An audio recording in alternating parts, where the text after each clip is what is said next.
श्री गणेशाय नमः. श्री स्वामी समर्थ. तर पाहू शकता तुम्ही सकाळ सकाळी पावसाला सुरुवात झालेली आहे. मध्ये 2-3 दिवस पाऊस उघडला होता, पण पुन्हा पावसाने थैमान घातलेलं आहे. तर मोठाच्या मोठा पाऊस पडत आहे. तुम्हाला दिसतोय का पहा कॅमेरामध्ये. तुम्हाला दाखवण्यासाठी मी चड्डीशर मोबाईल घेऊन आले होते, कारण इतका मोठा पाऊस पडत होता. आणि त्यातच आमच्याकडे आले सकाळ सकाळी नळाला पाणी.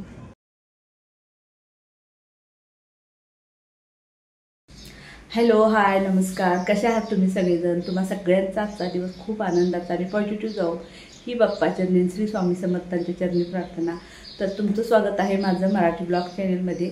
तर आत्ता बघा सकाळचे 8 वाजलेले आहेत आणि आज आलं होतं चावीला पाणी. तर आता हे सगळं पाणी असं फुल्लं भरलेलं आहे. तर आज सकाळी 6 वाजता साडेसहा वाजता पाणी आले. नुसती माझी आंघोळ झालेली त्यावेळी पाणी आलं. तर बरं झालं आलं ते. सकाळ सकाळी पाणी आलं की सगळी कामं आवरतात. तर आज स्वयंपाकाला घालायला उशीर झाला. तर आज संकष्टी पण आहे. तर बघा मी आत्ता हे शाबू भिजत घालणार आहे. शाबू तर हे शाबू मी आत्ता भिजत घालणार आहे. तर हे आता दुपारच्याला करायसाठी येतील. आता फक्त चहा प्यायचा आणि शेंगदाणे वगैरे भाजून घेतले तरी मला चालतात. कारण सारखं पण कसं शाबू खाऊ वाटत नाही, मग शाबून कसं पोट बिघडतं. तर आत्ता मी पटापटा 8:30 वाजायला आले. तर ऑलमोस्ट 8 नाही 8:30 वाजले. तर आता भरभर मला चपाती भाजी करायची आहे, कारण माणूसला सुद्धा शाळेला उशीर होईल, कारण 9ला त्याला जेवायला लागतं. तर आता मी स्वयंपाक आवरते. तर आत्ता चहा ठेवलेला आहे बघा इकडं. तर गॅस खाली ठेवून स्वयंपाक करणार आहे, कारण मग भरभर सगळं स्वयंपाक आवरतो. तर मी पाणी भरून झाल्यानंतर सगळी स्वयंपाकखोलीतलं पण इथं पाणी सांडतं, त्यामुळे इथली पण सगळी पहिला फरशी पुसून घेतली. बाहेरचं अंगण वगैरे सगळं धुवून घेतलं, संडास सगळं धुवून घेतलं. मग परत सगळी कपडे ओली झाली, सगळी कपडे बदलून परत फ्रेश होऊन मग आता स्वयंपाकाला सुरुवात करणार आहे. कसं खायलायस मानस? बिस्किट टाकलास बघ खाली. सगळं कपातच भरलायस बे.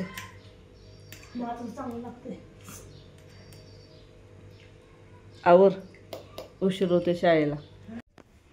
आवर पटपट. आवडतो की त्याला असं आरशात दिसत नाही म्हणून असा वर चढून विंचरून घ्यायला आणि असा घोळ करत असतो. रिक्षा यायचा टाइम झाला. आवर की पटदिशन.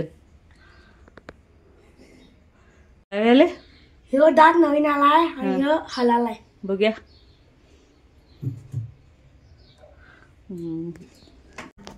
तर इथे बघा आता माझं स्वयंपाक वगैरे सगळं आवरलेलं आहे बाकीचं. आणि आता वाजलेले आहे 9:30. तर 9:30 वाजता मानसची रिक्षा येते. तो आत्ता जस्ट जेवून वगैरे डबा घेऊन शाळेला गेला. तो गेल्यानंतर हे माझं बाकीचं रुटीन असतं. तर मी, आई आणि गौरी आम्ही तिघींनीसुद्धा नाश्ता वगैरे करून घेतला. आणि आता मला बाकीचं घरातलं सगळं काम आवरायचं आहे. तर हे साफसफाईचं, तर रोजची ही माझी साफसफाई असते. प्रत्येक 4 दिवसाला मी बेडशीट बदलते. तर आज दुसरं बेडशीट घातलेलं आहे आणि ते बेडशीट धुवायला घेतलेलं आहे. आणि उशीचे आबरे बघा, बेडशीट कधी तर मी नाही बदललं तरी देखील उशीचे आबरे हे 2-3 दिवसाला मी बदलत असते.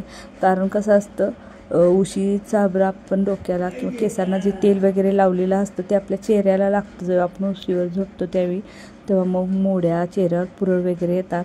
तसेच आरोग्याच्या दृष्टीने पण आणि वास्तुशास्त्राच्या दृष्टीने पण घर सगळं स्वच्छ असावं, त्यामुळे 4-4 दिवसाला बेडशीट बदलते. खूप दिवस 8 दिवस 15 दिवस असं मी ठेवत नाही. तर बघा, आणि काय होतं 8-8 दिवस 15 दिवस ठेवलं तरी पण ते इटतात, धुतल्यानंतर इतकं पाक निघत नाही. तर आता हे माझं सगळं बेडशीट वगैरे घालून झालेलं आहे. तर उशीचे आबरे देखील मी बदलून घेते. त्यानंतर अजून बाकीचे मग झाडून वगैरे काढायचं आणि मग जायचं शॉपला. तर आज पाणी आलेलं त्यामुळे थोडासा उशीरच झालेला आहे मला. आणि पाणी आलं तर 1 तासभर पाणी भरायला लागतोच, कारण 8 दिवसातून एकदा पाणी येतं. त्यावेळेस सगळंच स्वच्छ करून घ्यावं लागतं. सगळीच भांडी वगैरे पितळची जी आहेत ती सगळी घासून वगैरे स्वच्छ भरावी लागतात. आणि मग बाहेरचं देखील बॅरेल वगैरे सगळं धुवून, टाक्या वगैरे सगळं धुवूनच भरावं लागतं. संडास बाथरूम सगळं धुवायचं असतं आणि बाहेरचं अंगण वगैरे सगळं धुवून घ्यायचं असतं, कारण एकदाच 8 दिवसातून पाणी येतं, पण भरपूर येतं. तर आता बघा, आज मला 1 तास 1.5 तास तर पाण्यातच गेलेला आहे. तर आता ते पाणी वगैरे सगळं भरून झालं, स्वयंपाक झाला, हे बाकीचं सुद्धा घरातलं सगळं आता आवरलेलं आहे. तर आता मी आणि गौरी निघालो आहोत मानसच्या शाळेकडे म्हणजे बाहेर हॉलमध्येच आहे. तर त्याचा बक्षीस वितरण सोहळा आहे. भारत टॅलेंट सर्च परीक्षेत जिल्ह्यामध्ये 1ला नंबर आलेला आहे, त्यामुळे त्याचं बक्षीस घ्यायला जायचं आहे. तर तो देखील आहे आमच्यासोबतच. तर तिथे थोडा 1 तासभर आम्हाला लागला. तर हे पाहू शकता तुम्ही. तर हे मी काही फोटो काढले होते. तर मानस बक्षीस घेतानाचा हा फोटो आहे बघा. तर मागच्या वेळी काय झालेलं, भारत टॅलेंट सर्च परीक्षेमध्ये शाळेमध्ये ज्याचं पहिला नंबर येईल त्यांना इस्रोला पाठवलं होतं पाहण्यासाठी. पण यावर्षी नियम बदलला आहे, तर यावर्षी शाळेत काय त्याचा जिल्ह्यात पहिला नंबर आला, पण यावर्षी राज्यात जो पहिला आला आहे तोच फक्त इस्रोला जाणार असा नियम केला आहे. तर इकडं केशरी शर्ट घालून जो मुलगा आहे तो फक्त एकटाच आला आहे राज्यातून. तर मानस म्हणाला मी पुढच्या वर्षी जाणार. तर बघूया, तो स्वतःहून म्हणाला आहे. तर करल अभ्यास, हुशार आहे तो, पण अभ्यास करायला बसत नाही, पण त्याला सगळं लक्षात राहतं शिकवलेलं.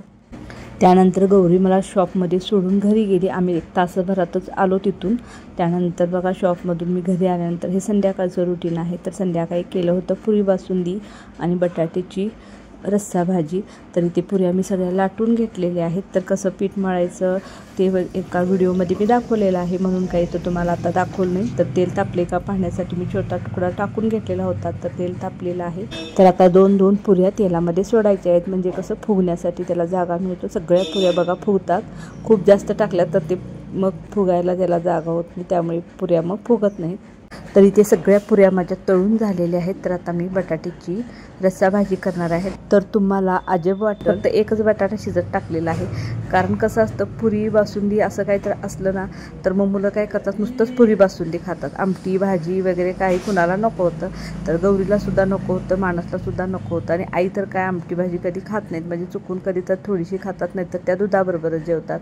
त्यामुळे फक्त यांच्यापुरती आणि माझ्यापुरतीच करायची होती. तर एकच बटाटा मी शिजत ठेवलेला होता. तर इथे गॅसवरती पातेलं ठेवलेलं आहे. त्यामध्ये 1 चमचा तेल, थोडंसं जिरं, मोहरी, कांदा, लाल तिखट, धनापूड आणि गरम मसाला घातलेला आहे. आणि त्यामध्ये एक शिजलेला बटाटू घेऊन त्यातला अर्धा फोडी करून टाकलेले आहेत आणि अर्धा जो आहे तो मी त्यामध्ये असा कुस्करून टाकणार आहे. म्हणजे जसं कसं आमटीला थोडासा दाटसरपणा येतो, तर हा मी कुस्करून टाकणार आहे.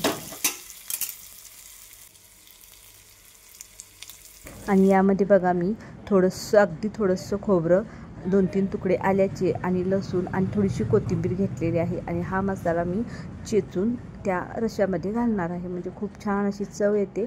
कारण इतकंसं हे मग मिक्सरला काही लवकर बारीक होणार नाही, म्हणून मी खलबत्त्यातच चेचून घेणार आहे.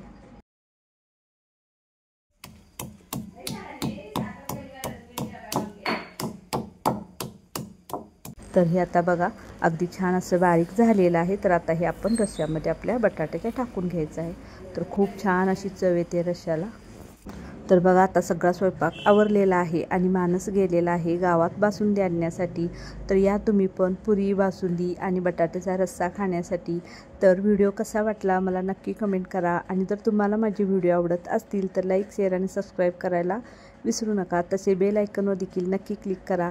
आणि हा व्हिडिओ पूर्ण पाहिल्याबद्दल तुमचे मनापासून धन्यवाद. थँक्यू.